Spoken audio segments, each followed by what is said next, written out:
بین الاقوامی امور کے ماہر ڈاکٹر محمد خان نے ہمیں جوائن کیا. السلام علیکم ڈاکٹر صاحب. وعلیکم السلام. جی ڈاکٹر صاحب, ہم بات کر رہے تھے, ابھی ہمارا موضوع بھی تھا, پوسٹرز جو ہیں جبسا کیے گئے ہیں مقبوضہ کشمیر کے اندر, اور مطالبہ کیا گیا ہے اقوام متحدہ سے, اور کہا گیا ہے کہ 5 جنوری 1949 کی جو قراردادیں ہیں ان کے مطابق عمل درآمد. ابھی اس کے حوالے سے 5 جنوری گزر چکا ہے. ہم نے دیکھا کہ اس دن بھی مطالبہ کیا گیا تھا حریت رہنماؤں کی جانب سے, تمام کمیونٹی کی جانب سے.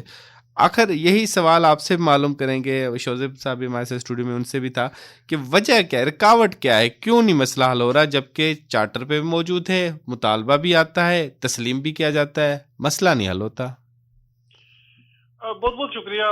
دیکھیں, پوسٹر تو ایک عمل ہے جو تسلسل کے ساتھ ہوتا رہا ہے, اور جو سب سے بڑا عمل ہے وہ ہے کشمیریوں کا ایک تسلسل کے ساتھ ہندوستان کی جو آکوپیشن ہے اس کے خلاف ایک سٹرگل کرنا. یہ 1947 سے لے کے آج تک جاری ہے, اور 1990 سے لے کے آج تک اگر آپ دیکھیں تو ہندوستان مسلسل کشمیریوں کو اس پروٹیسٹ کی سزا دے رہا ہے. یعنی ہندوستان کی اس وقت تقریباً 1 ملین فوج جو اس کی سیکورٹی فورسز ہیں وہ مقبوضہ کشمیر میں ڈپلائیڈ ہیں, اور وہ کوشش کر رہی ہیں کہ کشمیریوں کو سپریس کریں, ان کی آواز کو دبائیں, لیکن وہ دبا نہیں سکتے. اس کے باوجود کہ ہر گلی, ہر نکر, ہر گھر کے سامنے, ہر گلی کے سامنے ہندوستان کا ایک فوجی موجود ہے مقبوضہ کشمیر میں, تو آپ نے دیکھا کہ اس کے باوجود کشمیری کو وہ دبا نہیں سکے. 5 اگست 2019 کے بعد تو تقریباً جو سچویشن ہے وہ سچویشن جو ہے وہ ہے وہاں پہ کرفیو کی, سیج ہے وہاں پہ, ٹوٹلی کریمپ ڈاؤن ہے.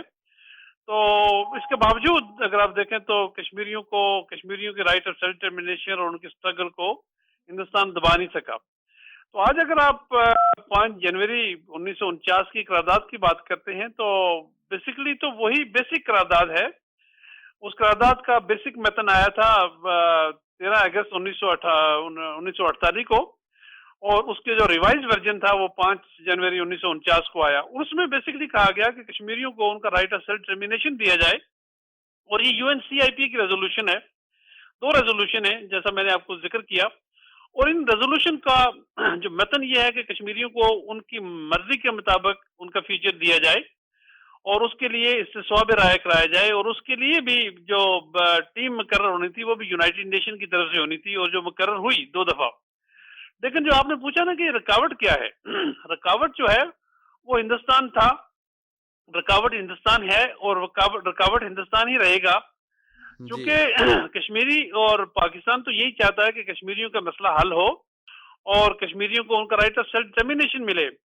لیکن جب ہندوستان کو یہ بڑا کلیئر ہے کہ اگر کشمیریوں کو ان کا رائٹ آف سیلف ڈٹرمنیشن ملتا ہے تو کشمیری کسی صورت میں بھی ہندوستان کے ساتھ تو ان کا آپشن ہی کوئی نہیں ہے. ایون میں یہاں تک بھی آپ کو بتاؤں کہ مقبوضہ کشمیر کے جو ہندو ہیں وہ بھی ہندوستان کے ساتھ جانے کے لیے تیار نہیں ہے, نہ سکھ جانے کے لیے تیار ہے, نہ کرسچن وہاں جانے کے لیے تیار ہے, اور نہ بدھسٹ ہندوستان کے ساتھ جانے کے لیے تیار ہے. ادروائز آپ کو پتا ہے مقبوضہ کشمیر میں جو ایک بلک پاپولیشن ہے وہ مسلمانوں کی پاپولیشن ہے. ہندوستان کو چونکہ بڑا کلیئر ہے کہ کشمیریوں کا فیصلہ کیا ہوگا, اور اس استصواب رائے میں یا کشمیر کے مسئلے کے حل میں جو رکاوٹ ہے وہ ہندوستان ہے. پھر میں گزارش آپ سے کروں کہ ہندوستان نے یہ نہیں کہ 5 اگست 2019 میں ہی پہلی بار کوئی کوشش کی اور کشمیر کا جو ایک جو فیکٹر تھا اس کو اسپیشل اسٹیٹس جو ہے اس کو چینج کیا, بلکہ ہندوستان نے متعدد بار ماضی میں بھی یہ کام کرنے کی کوشش کی, لیکن یونائٹڈ نیشن نے اس کو نہیں ہونے دیا. پہلی بار 1951 میں یہ کوشش کی گئی تو UN کی ریزولوشن آ گئی, ریزولوشن نمبر 91, اور وہ UNSC کی ریزولوشن تھی, یعنی یونائٹڈ نیشن سیکورٹی کونسل کی ریزولوشن تھی, جس میں کہا گیا کہ کشمیر کے اسٹیٹس کو نہیں چھیڑا جائے گا, جو اس وقت اسٹیٹس ہے وہی رہے گا, تا وقت یہ کہ کشمیری خود اپنے استصواب رائے کے تھرو اپنی اسٹیٹس خود چینج کریں. پھر 1957 میں یہ اسٹیٹس چینج کرنے کی کوشش کی. پھر دوبارہ یونائٹڈ نیشن کی ایک ریزولوشن آ گئی, یونائٹڈ نیشن سیکورٹی کونسل کی ریزولوشن 122 نمبر. اس میں بھی یہ کہا گیا کہ کشمیریوں کا جو اسٹیٹس ہے وہ وہی رہے گا جب تک کشمیری خود اپنا فیصلہ نہیں کر لیتے. تو آج یہ جو 5 اگست 2019 کو کیا گیا, اور اس کے بعد جو ہندوستان میسو لیول پہ ڈیموگرافک چینجز کر رہا ہے, تو یہ ساری کی ساری غمازی کرتی ہے کہ ہندوستان ایک ایجنڈے پہ کام کر رہا ہے. وہ ایجنڈا جو ہے وہ ہندوتو کا ایجنڈا ہے, وہ کشمیر کو ہندوستان کی یونین میں شامل کرنا ہے,